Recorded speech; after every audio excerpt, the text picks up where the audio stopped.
फकीर बोला कि राजन, मैंने सुना है कि दूध में घी होता है, पर आपके दूध में घी को नहीं, मैं ना पीऊं इसमें। अब राजा हंसा, कहने लगे भले आदमी, तुझे ये नहीं मालूम कि दूध से घी कैसे निकाला जाता है, तो तू काहे का भगवान पाया होगा तूने। सुन, मैं विधि बताता हूं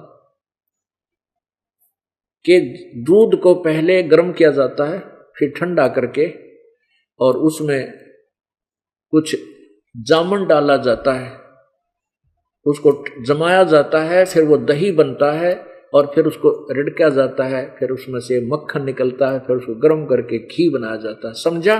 दूध से घी ऐसे बनता है। तब राजा, उस संत ने कहा कि महात्मा जी, जिस प्रकार दूध से घी निकालने की, प्राप्त करने की विधि है, ऐसे ही इस तन में, शरीर में परमात्मा प्राप्त करने की विधि है, मैं बताऊंगा और आप करो। राजा बोला, तू ज्यादा बात बनाता है, इसको ठोक दो नरक में। ये बकवादी है, ऐसी ऐसी बातें मैंने बहुत सुन रखी है, मैं बहुत जख्मी हो चुका हूं इन संत फकीरों की बकवाद सुनकर।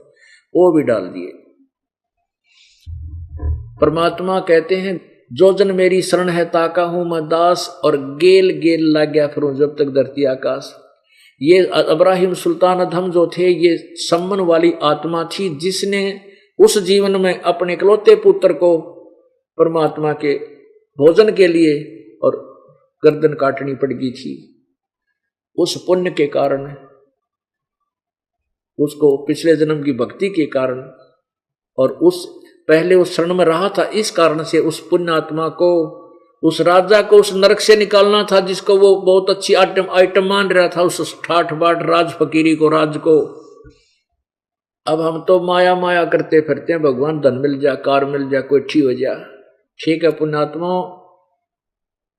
आपको इतना तो भगवान जरूर देगा कि आपका गुजारा ठीक चले, लेकिन यह माया अच्छी को ना, यह दुश्मन है इस जीव की, यह परमात्मा से दूर करने का पहला जाल है।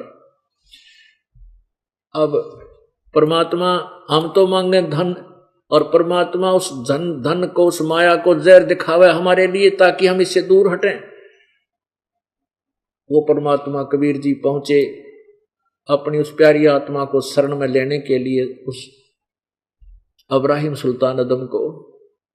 रात्रि के समय राजा के महल के ऊपर एक ऊंटों वाला रहबारी बोलते हैं, कारवान, जैसे इधर हमारे क्षेत्र में राजस्थान साइड के ऊंट चराने आते हैं, ऊंटे ले आते हैं जब उधर वर्षा ना होती है, तो वो वैसे बड़े बड़े तो साफे बांधते हैं, धोती डबल लांगड़ की धोती, टांगे घुटने की होती है, वह लंबी लंबी नोक की जूती, लंबी लाठी।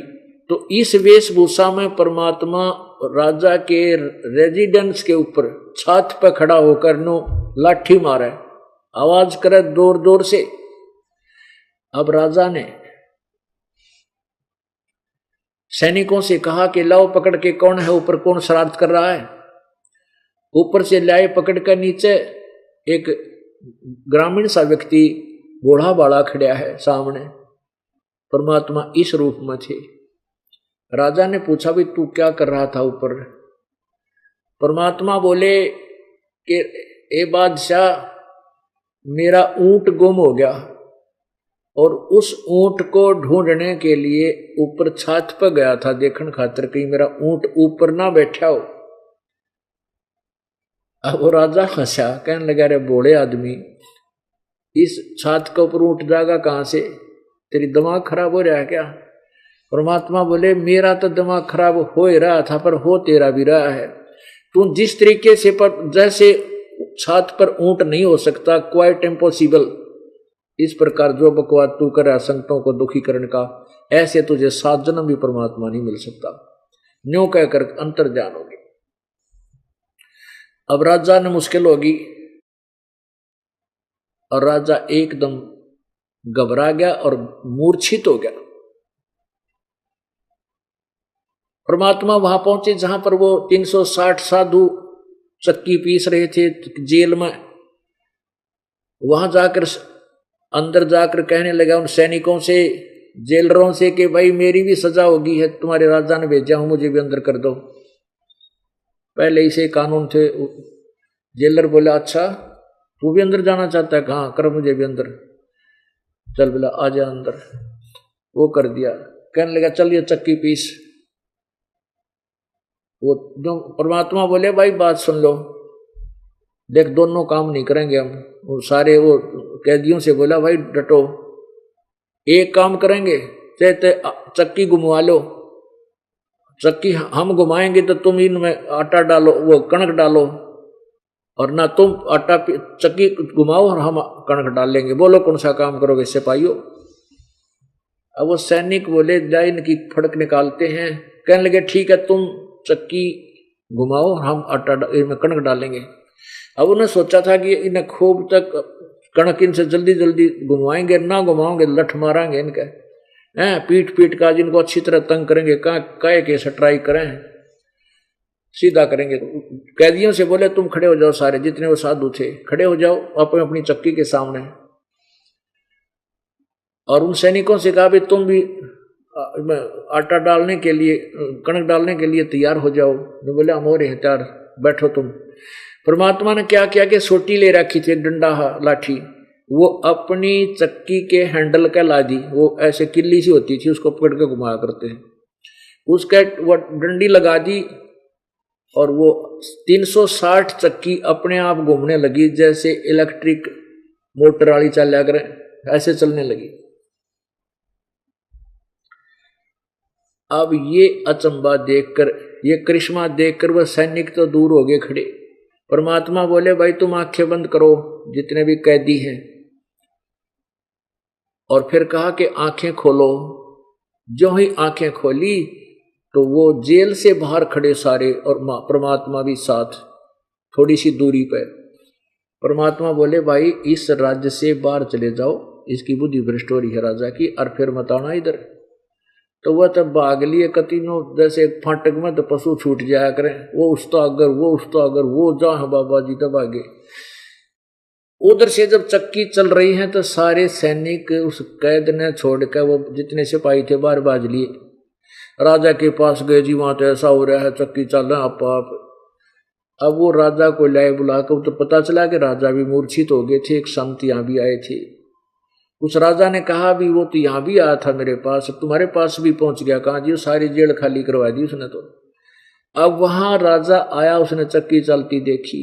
अब राजा ने सोची तो भाई कोई फरिश्ता था, कोई जबरदस्त शक्ति थी, और मैंने अपनी नालायकी के कारण इसके बदतमीजी कर दी। राजा के देखते देखते वो चक्की अपने आप रुक गई। अपने आत्माओं शेष कथा शाम को सुनाएंगे। बोलो सतगुरुदेव की।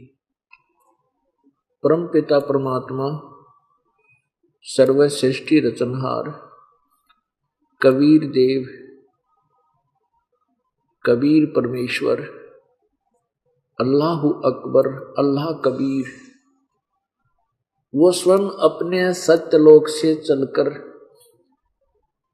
यहाँ काल के लोक में आता है और अपनी उन पुण्यात्माओं को मिलता है जो पहले किसी समय में परमेश्वर की सत्य भक्ति को कर रहे थे। उन पुण्यात्माओं को मिलकर के परमात्मा अपना साक्षी बनाता है कि कबीर परमात्मा है, वो जुलाहा जो काशी में आया था वही भगवान है। जिस कारण से हम इस कलयुग में उस परमेश्वर को पहचान पाते हैं और उसी परमेश्वर की गवाही साक्षी सर्व सद्ग्रंथ दे रहे होते हैं। तब हम अपने परम पिता को, तब हम अपने सृजनहार को पहचान पाते हैं।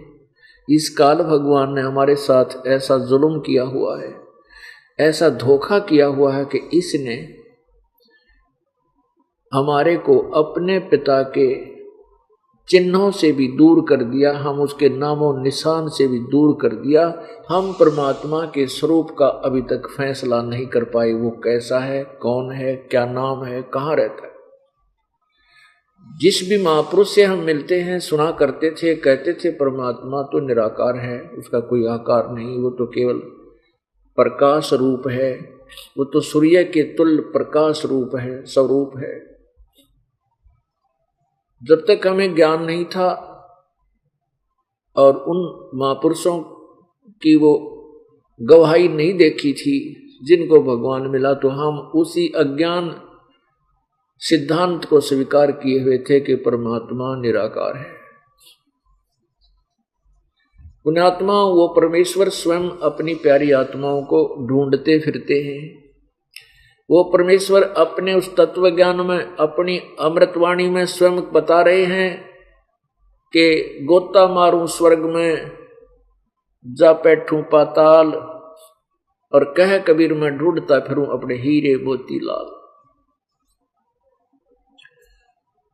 उसी दृष्टिकोण से परमात्मा अपने उसी नियम अनुसार के जो जन मेरी शरण है, ताका हूं मैं दास और गेल गेल लाग्या फिरूं जब तक धरती आकाश।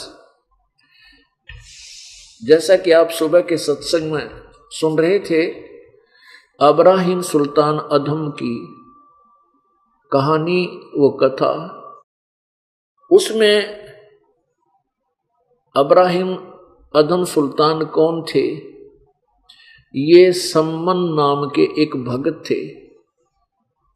इन्होंने अपने पुत्र की कुर्बानी दे दी थी। किन्हीं सर्कमस्टांस के कारण कोई ऐसी स्थिति बन गई थी कि अपने परमात्मा, अपने गुरुदेव की इज्जत की, अपने गुरुदेव की बेइज्जती ना होने देने के कारण अपने बेटे की गर्दन काट दी थी कि कोई मेरे बेटे को पहचान ना ले, और जिस कारण से गुरुदेव पर कोई आपत्ति ना आ जाए। तो कबीर परमेश्वर जी ने उस बच्चे को जीवित कर दिया था। वो लड़का सेऊ नाम था, लड़के की माता का नाम नेकी था। तीनों प्राणी परमात्मा के भक्त थे। नेकी और सेऊ दोनों पार हो गए। सम्मन के मन में कुछ त्रुटि रह गई थी जिस कारण से वो पार नहीं हुआ।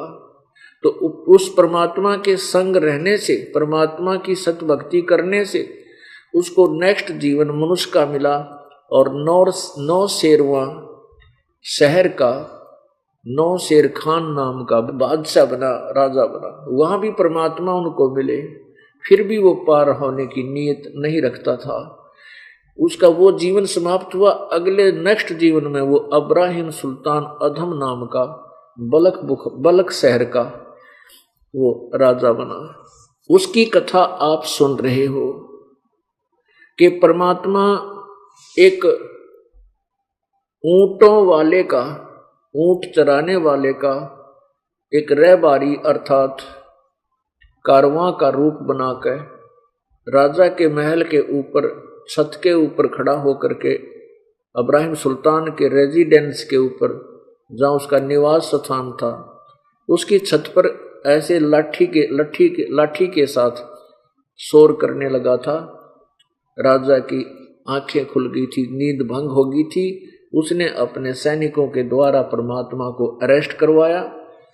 तब परमात्मा से कहा था कि तू कौन है भोले आदमी, कहाँ चढ़ा हुआ था छत पर, किस लिए गया था? तब परमेश्वर ने कहा था उस रहबारी अर्थात कारवां के रूप में, भाई जी मेरा एक ऊंट गुम हो गया, उस ऊंट को तेरे महल की छत पर ढूंढ रहा हूं। राजा ने कहा था अरे भोले आदमी, ऊंट और छत पर कैसे जा सकता है? क्वाइट इम्पॉसिबल, कभी नहीं हो सकता, कहीं बाहर जंगल में ढूंढ उसको जा करके। तब परमात्मा ने कहा कि जिस परमात्मा की तू खोज में है और जिस तरह से आप खोज रहे हो, परमात्मा को पाना चाहते हो, उस तरीके से परमात्मा की प्राप्ति इतना ही इम्पॉसिबल है, असंभव है, जितना छात के ऊपर ऊंट का होना। यूं कहकर परमात्मा अंतर्ध्यान हो गए। राजा अचेत हो गया। कुछ देर के बाद वो जब होश में आया तो बहुत ही चिंतित था, घबराया हुआ था। रानी ने, जो उनकी मुख्य रानी थी, उन हजारों रानियों में से जो मुख्य रानी थी, उसने किसी अपने गुरु पीर को बुलाया सारी कहानी बताई कि इनको पता नहीं के दिखाई दिया, एकदम आगे से वो अदृश्य हो गया। उस गुरु पीर ने, उस जंतर मंतर करने वाले ने राजा के यहाँ एक धागा बांध दिया और कहा कि अब ये कोई भूत प्रेत था, अब नहीं आएगा। कुछ दिनों के बाद परमेश्वर कबीर जी वही अल्लाह अकबर एक अतिथि का रूप बनाकर, एक मुसाफिर का रूप बना करके और राजा के रेजिडेंस में शाम के समय राजा के महल में पहुंच गया। आगे राजा बैठा था और भी सैनिक खड़े थे। परमात्मा को वो प्रारंभ के जो सैनिक थे जो वो नहीं देख सके, उनको दिखाई नहीं दिए और वहां राजा के निकट जाकर के परमात्मा दृष्टिगोचर हो गए। इब्राहिम सुल्तान अधम ने पूछा कि भाई तू कहाँ आ गया, यहाँ किस लिए आ गया तू? तो परमात्मा ने कहा कि भाई साहब, मैं रास्ते चलता एक मुसाफिर हूँ, मैंने आगे जाना था, रात्रि हो गई है, मैं आज की रात तेरी धर्मशाला में इस सराय में रात काटना चाहता हूँ, रात्रि यहाँ बिताना चाहता हूँ और मुझे एक कमरा किराए पर दे दे और उसका किराया बता दे एक रात का। अब वो इब्राहिम सुल्तान बादशाह ने सोची, भोला आदमी है कति, इसको पता नहीं। कहने लगा भगत, कहने लगा ए मुसाफिर, ये राजा का महल है, ये सराय नहीं है, आपको गलत आगे हो, आप जाओ धर्मशाला में चले जाओ। तब परमेश्वर ने कहा कि भाई एक बात बता, तेरे से पहले इस महल में कौन था? अब राजा कहने लगा, इस मेरे से पहले मेरे पूर्वज थे इसमें, मेरे माता पिता, दादा दादी, नाना नानी, यानी जैसे उनकी। परमात्मा बोले वो कहाँ गए भाई? तो राजा कहने लगा वो तो अल्लाह खुदा को प्यारे हुए। परमात्मा परमेश्वर कबीर जी कहने लगे तू कितने दिन रहेगा भाई इस सराय में? आप कितने दिन रहोगे इस महल में? क्या तू नहीं जाएगा? भले आदमी जिस तरह तेरे माता पिता मर गए, वो चला गया इस सराय न छोड़ के, तू भी चला जाएगा। वो तेरे बाप दादा पड़ पीढ़ी हुआ भी बसे सराय में गिद्दी मैंने, इसलिए ये महल ऐसे ही तू चला जाई, इसलिए मैंने यह महल सरा बताई। इतना कहते ही वो अंतर्ध्यान हो गया, परमात्मा अदृश्य हो गई। इब्राहिम सुल्तान बैठा बैठा कांपने लग गया। एक तो वो डर के आदमी सामने से एकदम दिखाई नहीं देवे, कलेजा फट गया और बेहोश हो गए, अचेत हो गए। अब कुछ देर बाद फिर वो गुरु पीर बुलाए, झाड़े झुड़े लाने वाले, दूसरा बुलाया, उसने दूसरी बाजू का धागा बांध दिया, कह दिया कि अब वो भूत ईब का को नहीं आवे, अब इसके पास निकट नहीं आएगा, इसका जंतर मंत्र मैंने पक्का कर दिया। अब कुछ दिनों के बाद क्या हुआ कि राजा क्या करता था, दिन के समय कुछ समय वो अपना एक 9 लखा बाग था।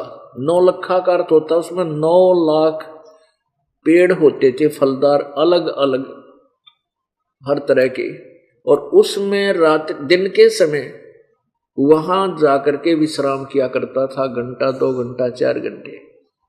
और वहां एक बांदियों की ड्यूटी लगा रखी थी मंत्रियों ने, कि जो वहां नौकरानियां होती थी वो क्या करती थी, राजा का जो बेड लगा हुआ था उस बाग के अंदर, उसके चारों तरफ सुंदर फूल के गुलदस्ते से बनाकर के गमलों में सजा कर आया करती थी, डेली नए नए सुगंधित फूलों के, और राजा के बिस्तर को झाड़ के बिछा के अच्छी तरह पूंछ पाछ के बिछा के आया करती थी।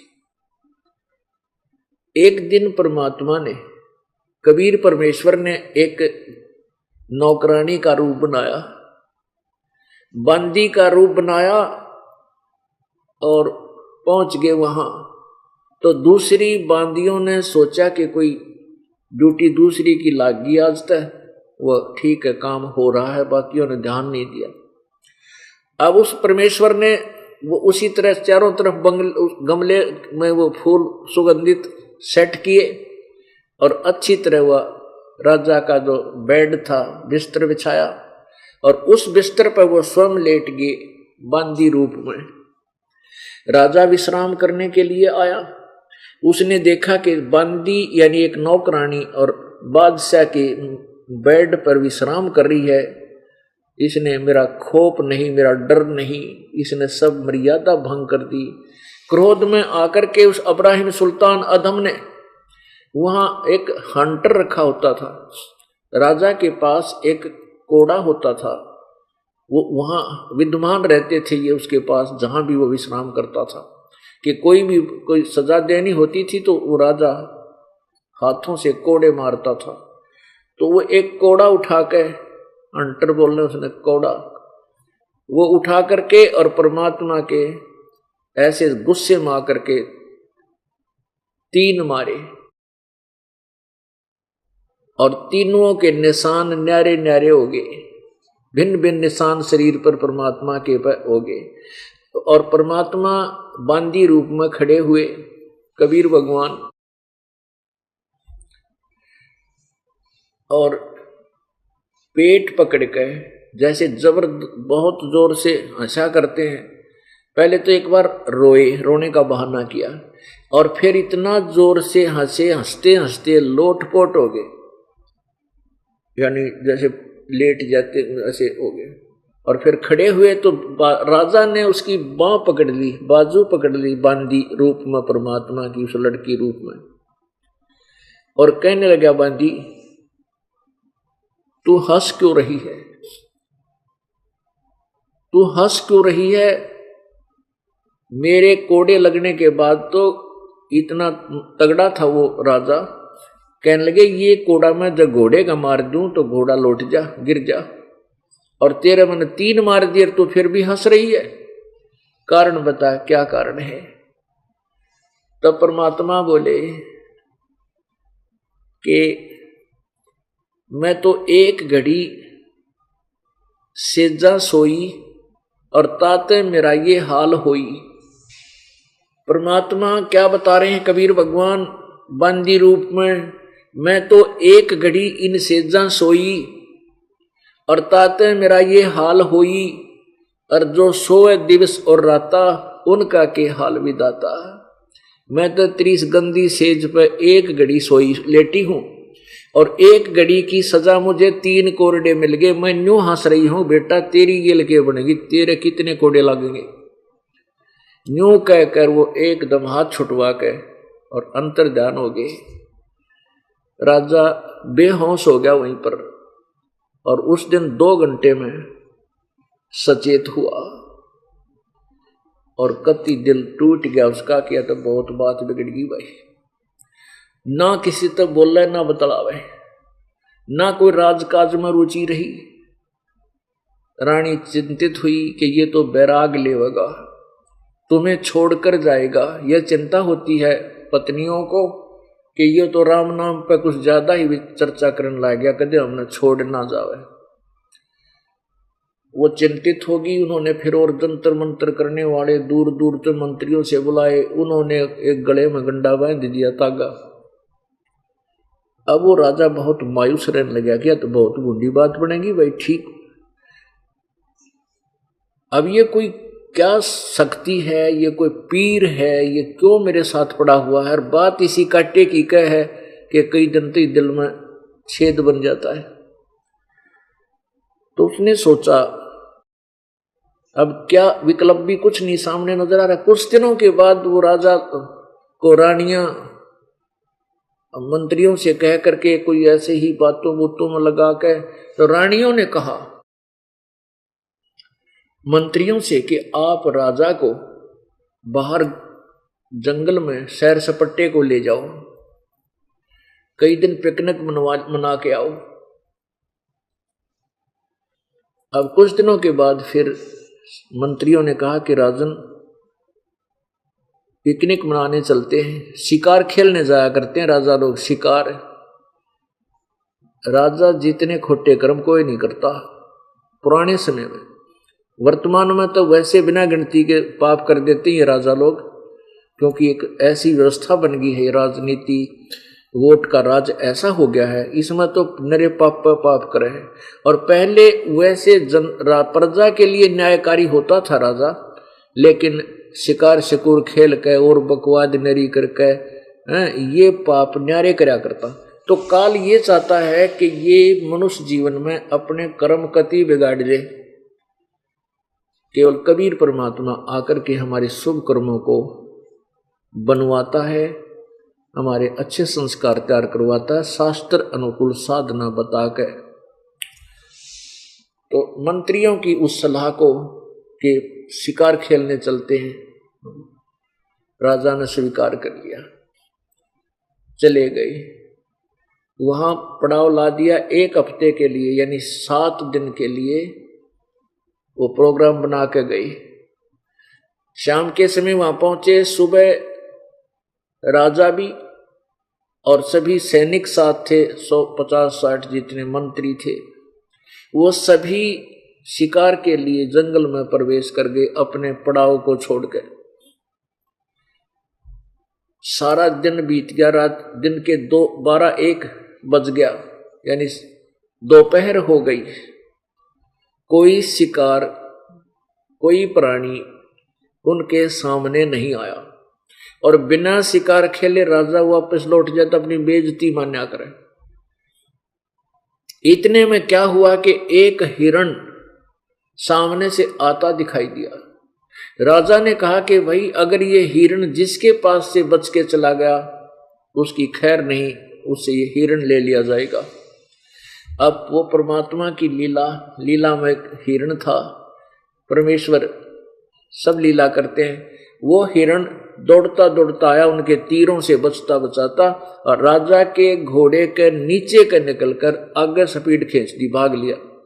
अब राजा शर्मिंदा हो गया कि किसको कहूं कि लाओ पकड़ के। उसने स्वयं ही घोड़े को तेज दौड़ा दिया उस हिरण के पीछे।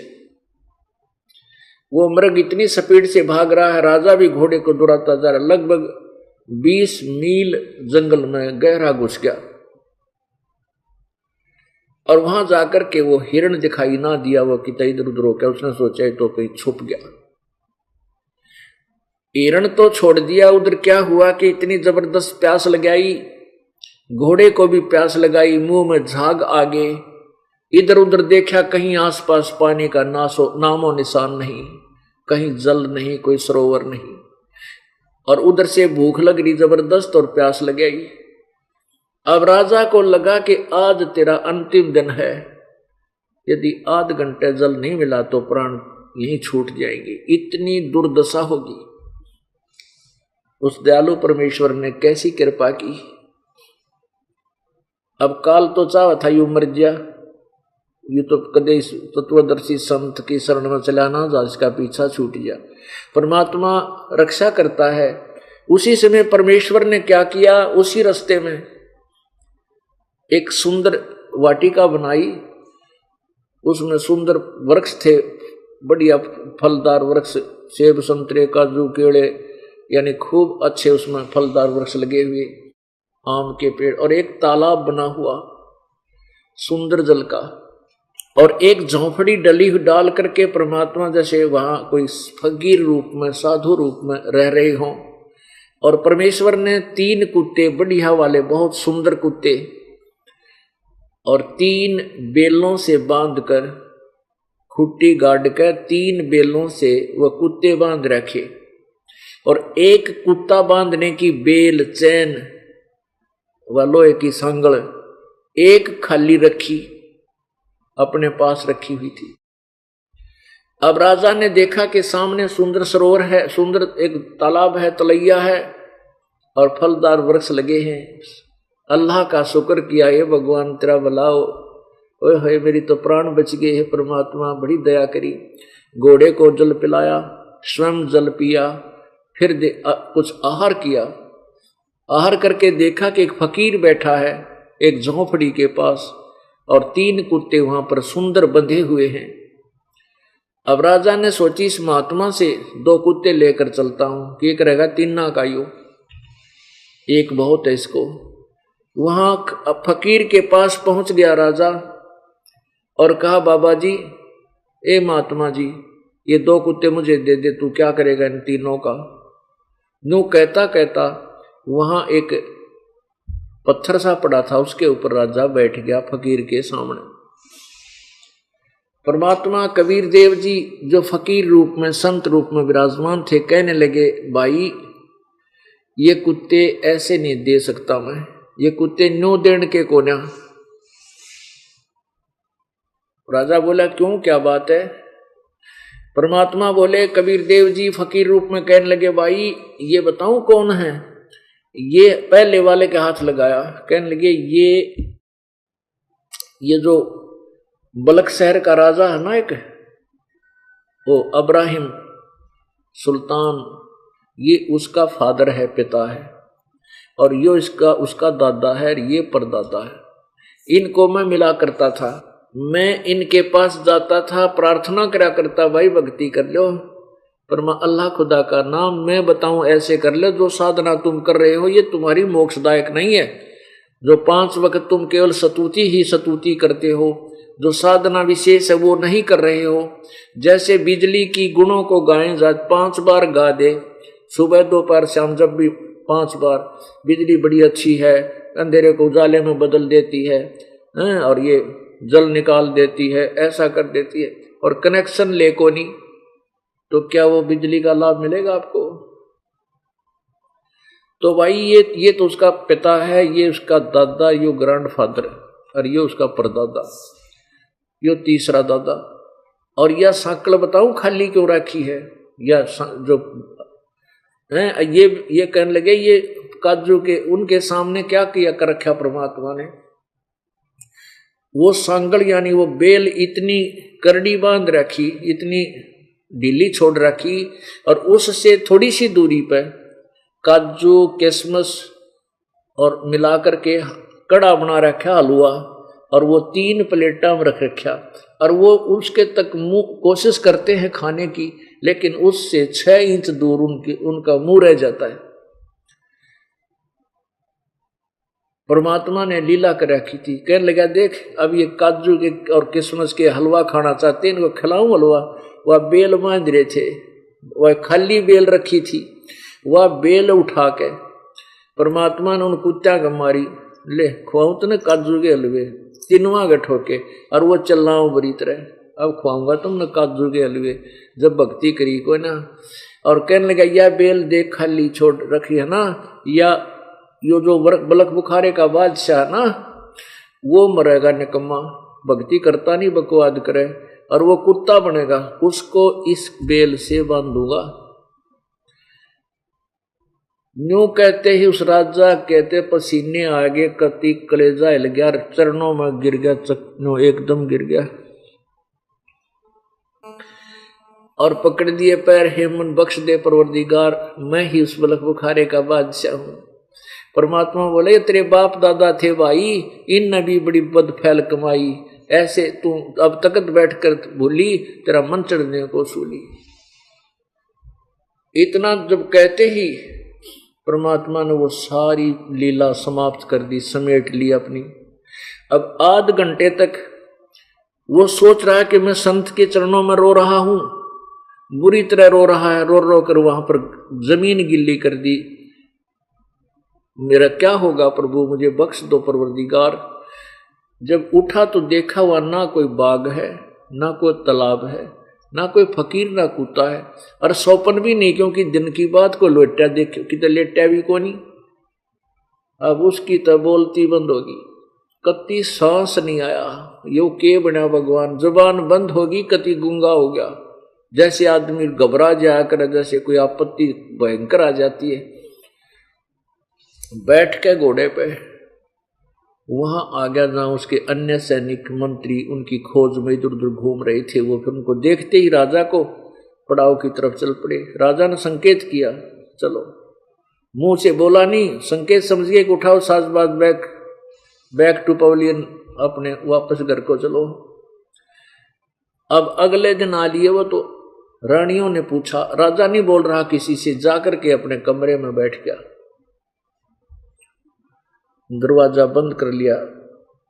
रानियों ने मंत्रियों से पूछा कि क्या बात होगी, तुम तो 1 हफ्ते के लिए गए थे, आज तो तीसरे दिन आ गए। मंत्रियों ने सारी कहानी बताई कि हमने नहीं पता, ऐसे ऐसे एक मृग के हिरण के पीछे ये दौड़कर चले गए थे, हम इनको ढूंढते रहिए, हमें नहीं मिले ये, और वापस आए तो इनकी ये दशा थी, ना जाने जिनके साथ क्या घटना घटी, ये बोल भी नहीं रही, हमारे से बोले नहीं।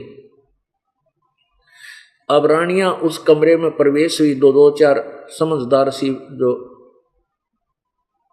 मुख्य रानी थी और साथ में मंत्री। रानियां कहने लगी, राजन आप तो ऐसे डर जाते हो जैसे बालक डरा करते हैं, जैसे औरतें घबराती हैं, भूत देखा था वामन ऐसे दिखा था, आप तो राजा हो, क्षत्रिय हो, फलान हो, पता नहीं के गुण गाए। इतने में क्या हुआ, देख परमात्मा कैसे जड़ निकालता है इस आत्मा, इस जीवात्मा की, इस नरक से, जिसको यो अच्छी वस्तु समझता है, राजपाट और धन को। एक कुत्ता आया,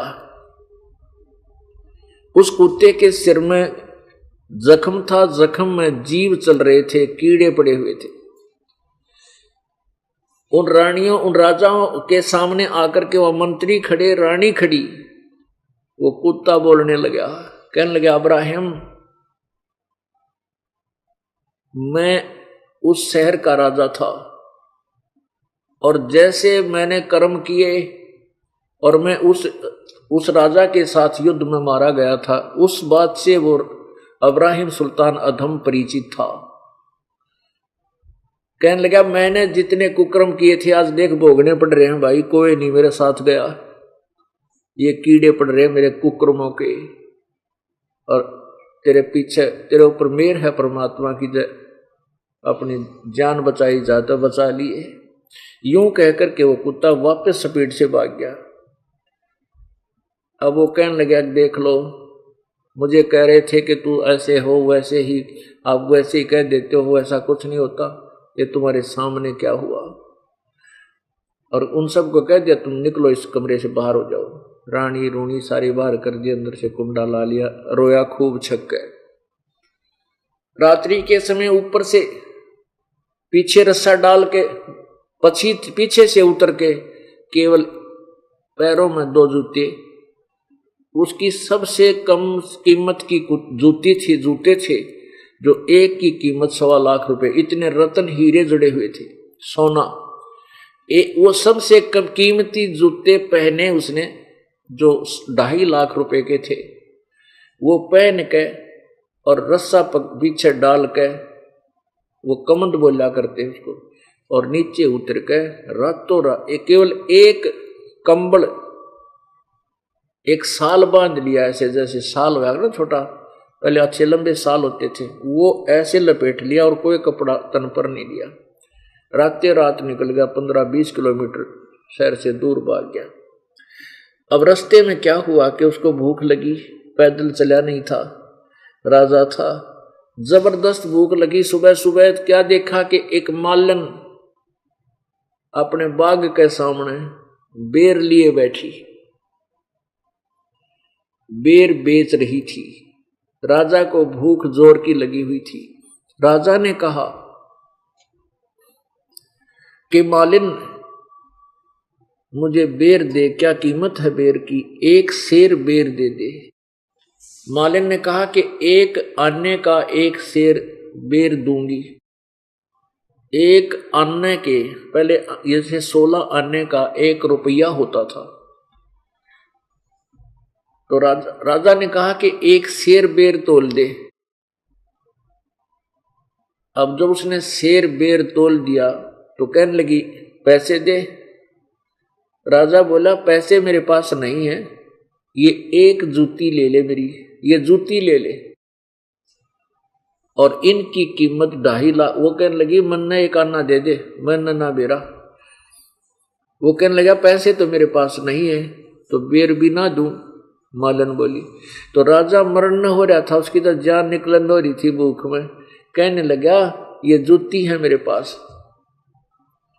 ये रख ले, मैंने शेर बेर दे दे। वो बोली ना मन तो आना ला दे, एक आना दे दे। तो कहने लगा मेरे पास एक आना नहीं है, आप ये दे दो। तो उसने फट वो दोनों जूती अपना काबू कर लिए जूते, और एक शेर तखड़ी से तोल के उसके जोड़ी में डालन लागी। तो वो शेर बेर डालते डालते पलड़े मत तराजू के उस पलड़े मत एक बेर जमीन पर गिर गया। अब दोनों का हाथ उस बेर पर गया, मालन का भी और राजा का भी, अब्राहिम का। मालन का मेरा बेर, अब्राहिम का मेरा बेर, दोनों उस बेर पर लड़न लागे। जब परमात्मा ने आकर एक थप्पड़ मारा उसके, वो मालन रूप में परमात्मा ही विराजमान थे। तो कहने लगा एक थप्पड़ मारा प्यार से। अब क्या बताना चाहते हैं परमात्मा कि यहां ऐसी वृत्ति होगी जीव की, 2.5 शेर की पावड़ी 1 पैसे का बेर, और देख उस अदम सुल्तान ने कैसे छोड़ी मेर। परमात्मा बोले रन्य कम्मे इतना राजपाट छोड़ा, घर के छोड़ा तू, और यहां फिर 2.5 लाख की जूती दे दी। अरे एक बेर पर रोला मचा रहा, तेरी अकल की जा रही है, बता के छोड़ा तू घर ने, तू तो सब कुछ लिए फिर रहा है। वाह मेर तेर एक बेर मेरा, बता जा अपने घर ने कौन लेट हो रहा। तब चरणों में गिर गया, नु बोला भगवान हम तो से निकम्मे हैं, हम तो से निकम्मे हैं परमात्मा, हमारी बुद्धि कति गिर चुकी है, अकल नाम की चीज नहीं हमारे अंदर। परमेश्वर दया करो मेरे दाता, मैं बहुत दुखी हो गया, मैंने छोड़ कर मत जाइए। तब परमेश्वर ने कहा बेटा भक्ति कर, और वो विष था तेरे लिए, ये तूने राजपाट और ये ठाठ दिखाई दे थे, तेरे शत्रु थे बेटा, इसलिए तेरी आंख खोल लिया। तू इतना पिछले जन्म में तूने भक्ति और भजन गणा किया था, दान खूब कर रखा था, जिस कारण से तेरा किया हुआ काल ने तुझे दे दिया। अब तेरी अकल मारी गई थी, इसलिए तेरे दिमाग को सेट करने के लिए तुझे घर से बाहर निकाल कर ये दिखायो के जंजाल है। अब नाम ले और जा वापस अपने घर में भक्ति कर ले बेटा, भगवान ना बूझिए, ये साधना कीजिए, घर रहे चाहे बाहर भक्ति करनी पड़ेगी। तब अब्राहिम ने कहा नहीं भगवान अब घर नहीं जाया जा सकता, अब तो दिखाई दे गया। वो अपने ऐसा कमाल करके दिखा दिया, मेरे दाता मेरे माता पिता गधे कुत्ते बन रहे और मेरी तैयारी हो रही थी, आपने बहुत कृपा करी, ये दयालु कौन से जन्म का ये पुण्य मेरे सामने आ गया। तो पुण्यात्माओं इस प्रकार उस प्यारी आत्मा को इस दलदल से निकाला। परमात्मा स्वयं में ही आकर के अपनी प्यारी आत्माओं को मोक्ष मार्ग बताते हैं और चरणों में लेकर के उसका कल्याण कराते हैं। पुण्यात्माओं परमेश्वर कबीर देव जी अपने सतलोक से चलकर स्वयं ही आते हैं और अपनी महिमा का ज्ञान आप ही बताते हैं, और आप ही एक दास बनते हैं, आप ही एक तत्वदर्शी संत बनते हैं, आप ही एक भक्त की भूमिका करते हैं, और स्वयं वो भगवान तो होते ही होते, परमात्मा तो होते ही होते। आप पे आरती आप पे साजे, आप पे किंगर आप पे बाजे, आप पे ताल झां जनकारा, आप नचे अब देखन हारा। वो परमात्मा आप ही सब कुछ करता है। अब पुण्यात्माओं परमात्मा कैसा है, उसका नाम क्या है, वो कौन है, कहाँ रहता है, ये ज्ञान उस स्वयं ही परमेश्वर आकर के बताता है। और उस परमेश्वर ने अपनी महिमा का ज्ञान 5 वेद, यहाँ के 21 ब्रह्मांड के परमात्मा भगवान, इस काल भगवान ज्योति निरंजन के अंतःकरण में कंप्यूटर में इसकी आत्मा में फीड कर दिए थे।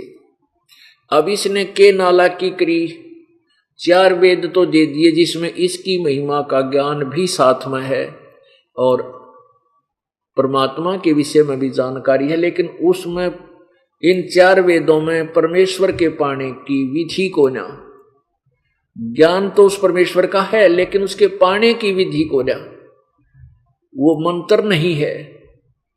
इसलिए परमेश्वर ने अपनी महिमा की, यानी अपने सच्चिदानंद घन की वाणी में अर्थात सवसम वेद में आप पर बता रखा है कि वेद मेरा भेद है, मैं मिलूं वेदन से नाही, अर्जुन वेद से मैं मिलूं वो वेद जानते नहीं। वेद, चारों वेद मेरी ही महिमा, मेरा ही भेद, मेरा ही गुणगान कर रहे हैं, लेकिन उन वेदों में वर्णित विधि से मेरी प्राप्ति नहीं हो सकती, क्योंकि चारों वेदों में केवल एक ओम नाम ब्रह्म तक की साधना का है। जो ब्रह्म कहता है मेरा तो एक ओम नाम है, जैसे गीता जी अध्याय नंबर 8 के श्लोक 13 में ओम इति एक अक्षरम ब्रह्म विहारण माम अनुसमरण ये प्रयाति तजन देहम सयाति परमाम गति। गीता ज्ञान दाता ये ब्रह्म है जो श्री कृष्ण में प्रवेश करके बोल रहा ये काल। वो कहता है कि मेरा तो केवल मुझ ब्रह्म का एक ओम इति एक अक्षर ओम है, और जो अंतिम श्वास तक इसका सिमरण करता हुआ प्राण त्यागता हुआ मेरे वाली गति को प्राप्त होता है, मेरे को मिल जाता है। अपनी गति को गीता जी अध्याय नंबर 7 के श्लोक 18 में स्वयं ही गीता ज्ञानदाता कहता है कि ये ज्ञानी आत्मा है तो उदार, परंतु ये मेरे वाली इस अनुत्तम घटिया अश्रेष्ठ गति में ही सचित है। इसलिए गीता जी अध्याय नंबर 18 के श्लोक नंबर 62 और 66 में कहा है, और 15 के 3-4 में कहा है कि अर्जुन तो सर्वभाव से उस परमेश्वर की शरण में जा, जिसकी कृपा से तो परम शांति और शाश्वत स्थान अर्थात सतलोक को प्राप्त होगा, तेरा फिर जन्म मृत्यु कभी नहीं होगा। तत्व ज्ञान प्राप्त होने के बाद उस परमेश्वर के परम पद की खोज करनी चाहिए, जाने के बाद फिर कभी लौटकर संसार में नहीं आते। तो इससे सिद्ध है कि कोई और श्रेष्ठ परमात्मा है जिसकी साधना से जीव को पूर्ण सुख पूर्ण मोक्ष प्राप्त होता है। यजुर्वेद अध्याय नंबर 40 के मंत्र 15 में यही प्रमाण है जो गीता जी अध्याय नंबर 8 के श्लोक 13 में है। वायु अनिलम अमृतम अच इदम भस्मांतम शरीरम ओम कर्तु समर किलवे समर और कर्तुम समर।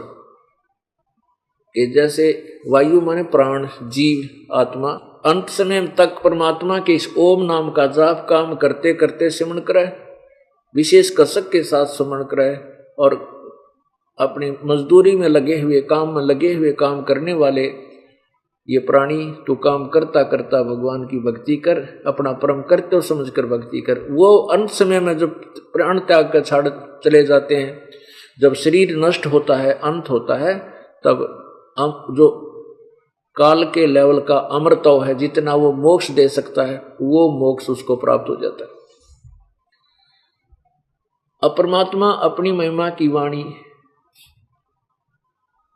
आप ही बताते हैं, और चारों वेदों में परमेश्वर ने कहा कि चारों वेद मेरा ही गुणगान कर रहे हैं, चारों वेद मेरा ही गुणगान कर रहे हैं, लेकिन वेदों में वर्णित विधि से मैं नहीं मिलूं। वेद मेरा भेद है, मैं मिलूं वेदन से नाही, जौन वेद से मैं मिलूं ये वेद जानते नहीं। पुणात्मा चारों वेदों में यही प्रमाण है कि परमात्मा सहशरीर है, और उसका नाम कबीर है। कबीर, हम वेदों में कबीर देव लिखा है, हम उसे कबीर परमात्मा बोलते हैं, कबीर परमेश्वर, कबीर देव, कबीर देव, कबीर माने हमने कबीर बना लिया कबीर का, और देव माने परमेश्वर। साहब, कबीर साहब हम बोलते हैं उस भगवान को जो वेदों में कबीर देव लिखा है। एक महाराष्ट्र का एक संत को, महात्मा भक्त श्रद्धालु, उसने मराठी भाषा में एक बुक लिखी है। उसने कहा कि वेदों में जहां भी देखे लिखा है कि कवि, उसने कबीर को कवि लिया है कि कवि सर्वशक्तिमान है, वो कवि सबका सृष्टि रचनहार है, वो कवि मोक्षदायक है, वो कवि पाप नाशक है, वो कवि अमित ओजा है, सबसे शक्तिशाली है। तो वो कहता है वो कवि कौन है, मेरे यह समझ में नहीं आई, ये मुझे पता नहीं लगा वो कवि है कौन जो इतना समर्थ है। अब पुण्यात्माओं, जैसे यजुर्वेद है, यजुर्वेद के ऊपर रह लगा होता आधा, और उसको संधि छेद करके अगर अलग किया जाए तो उस रे की 2 बिंदी यानी 2 अपसर्ग लग जाती हैं, उसके 2 बिंदी लग जाती हैं और वेद अलग लिख दिया जाता है, और उससे भी फिर वो यजुर्वेद ही कहा जाता है। अगर यजु लिखा हो, यजु नहीं कहा जाएगा, यजुर्वेद ही बोला जाएगा। तो ऐसे ही कहीं पर वेदों में जो कवि, वैसे कवि का अर्थ काव्यकार होता है, वो तो सेंटेंस बताएगा, वो भाषा बताएगी उस मंत्र की कि यहाँ कवि का अर्थ काव्यकार है या परमेश्वर, उसका नाम है प्रभु का। तो वो कवि परमात्मा है, वो कबीर है, कबीर देव है, हम उसको कबीर देव, कबीर साहब कहने लगे। तो पुण्यात्माओं, उस कबीर परमेश्वर ने स्वयं आकर के अपनी प्यारी आत्माओं को मिलते हैं, वो अपनी प्यारी आत्माओं को आकर मिलते हैं परमात्मा।